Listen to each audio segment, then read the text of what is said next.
एक बंदे की गलती की वजह से आज पूरा इसराइल खतरे में है। इसराइल के अंदर पैनिक की सिचुएशन है और इसराइल की जो मिलिट्री है वो हाई अलर्ट पर है। इसराइल की मिलिट्री को बस यही डर है कि कब ईरान उन पर अटैक करेगा और कैसा अटैक करेगा, और इसराइल की मिलिट्री को और इसराइल के जो शहरी हैं उनको किस तरह का नुकसान झेलना पड़ेगा। और ये शख्स जो है उसका नाम है Israeli prime minister Benjamin Netanyahu.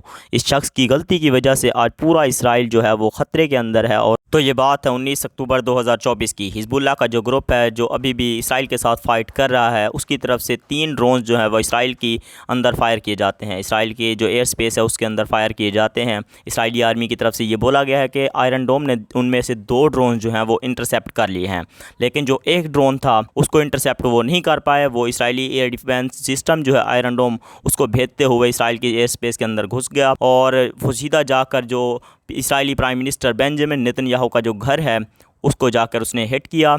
और कहा तो ये जाता है कि उस time Israeli prime minister Benjamin Netanyahu जो है वो अपने घर पर मौजूद नहीं थे, इसीलिए उनकी जान बच गई, वरना अगर वो अपने घर के अंदर मौजूद होते तो उनकी जान बचना पॉसिबल नहीं था।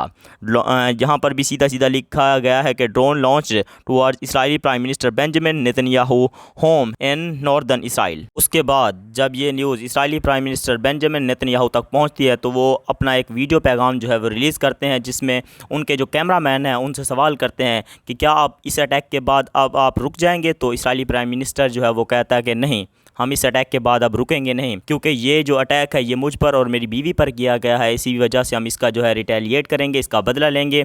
और इस जो अटैक है ना, ये हिजबुल्लाह ने क्लेम किया था कि हमने किया है और हमारी जो है एयर स्पेस से किया गया है, लेकिन Israeli prime minister Benjamin Netanyahu ने कहा था कि नहीं, ये अटैक जो है ईरान की तरफ से करवाया गया है, अपनी प्रॉक्सीज़ की तरफ से, चाहे हिजबुल्लाह हो या कोई भी हो, लेकिन करवाया गया इसराइल पर। जो ये अटैक हुआ है मुझ पर और मेरी बीवी पर, ये ईरान से करवाया गया है। और उसने सीधा सीधा कहा था कि हम इसका बदला जो है वो ईरान से लेंगे और हर हालत में लेंगे। इससे पहले ईरान ने 1 अक्टूबर को इसराइल पर 200 से ज़्यादा जो है वो बैलिस्टिक मिसाइल्स भी फायर की थी, और इसका बदला भी इसराइल ने सीधा सीधा कहा था कि हम ज़रूर लेंगे, अपने वक्त पर लेंगे, अपनी जगह पर लेंगे और अपने हिसाब से लेंगे। तो इसराइल को ये भी एक मौका था कि ईरान से वो बदला ले सकते थे। इसी वजह से इसराइल के जो प्राइम मिनिस्टर है उसने कहा था कि हाँ, हम ईरान से बदला लेंगे। वैसे वो हिजबुल्लाह पर अटैक तो कर रहे हैं और हिजबुल्लाह उस पर भी अटैक कर रहा है, इसराइली आर्मी पर भी। रोज़ इसराइली आर्मी के 10 से 15 जो फाइटर्स हैं वो मारे जाते हैं हिजबुल्लाह के अटैक के अंदर। तो इसराइली प्राइम मिनिस्टर ने कहा था कि हम उनसे तो फाइट कर ही रहे हैं, हम ईरान पर भी अटैक करेंगे। और ये वक्त था 26 अक्टूबर 2024 का।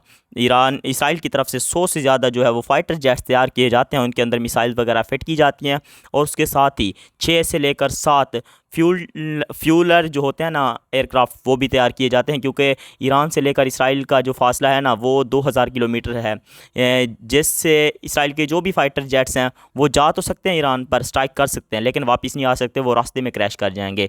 इसी वजह से उनके साथ फ्यूलर जो एयरक्राफ्ट हैं वो भी भेजे गए थे 6 से 7, ताकि उनको जो है फ्यूल उनके अंदर भरा जाए और उसके बाद उन्हें वापस इसराइल के अंदर लेकर आया जाए। इसराइल ने जो अटैक किया था ईरान पर, उसमें उसको कोई ख़ास कामयाबी नहीं मिली, क्योंकि ईरान ने उसके जो ज़्यादातर मिसाइल्स बम्स वगैरह हैं वो रास्ते के अंदर ही इंटरसेप्ट कर लिए थे, हवा में ही मार गिराए थे। लेकिन चंद जो है वो ईरान के अंदर गिरे भी हैं, उससे ईरान को थोड़ा बहुत नुकसान भी हुआ है। ईरान के तकरीबन कोई 4 से ज़्यादा जो सोल्जर्स हैं, 4 तकरीबन ईरान की तरफ से कहा गया था कि हमारे 4 जो सोल्जर्स हैं वो इस अटैक में मारे गए हैं, और इसमें हमें थोड़ा सा नुकसान हुआ है, ज़्यादा नुकसान नहीं हुआ। इसराइल ने तो अपनी तरफ से क्लेम किया था कि हमने ईरान को इतना बड़ा नुकसान दे दिया है कि ईरान काफ़ी टाइम तक संभल नहीं पाएगा।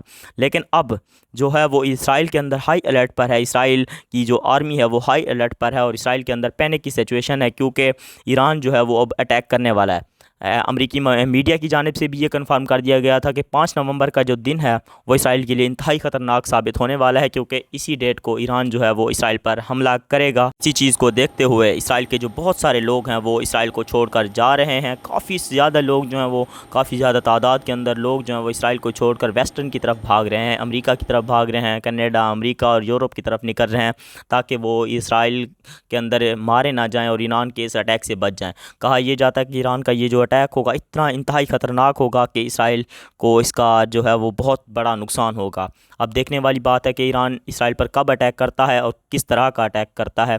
इस अमेरिका की जानिब से ये कहा गया कि अगर ईरान जो है, पहले तो अमेरिका की जानिब से कहा गया कि ईरान इसराइल पर अमेरिकी इलेक्शन से पहले जो है वो अटैक ना करे, लेकिन उनकी जानिब से फिर ये भी कहा गया कि अगर ईरान इसराइल पर अटैक करता है अमेरिकी इलेक्शन से पहले तो फिर भी हम इसराइल के साथ खड़े रहेंगे और ईरान का हर जो हमला है वो हम नाकाम बनाएंगे। लेकिन अमेरिका कहता कुछ है करता कुछ है।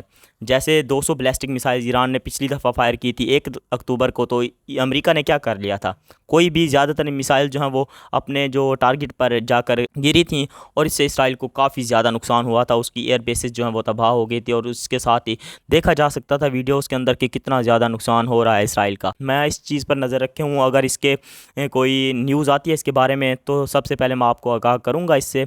लेकिन अगर आप मेरे चैनल पर नए हैं तो इसलिए मेरे चैनल को सब्सक्राइब लाजमी से कर लें और बेल के आइकन को ऑल पे सेट कर लें ताकि मेरी हर नए आने वाली वीडियो का नोटिफिकेशन जो है वो आपको सबसे पहले मिलता रहे। तब तक के लिए अल्लाह हाफिज़।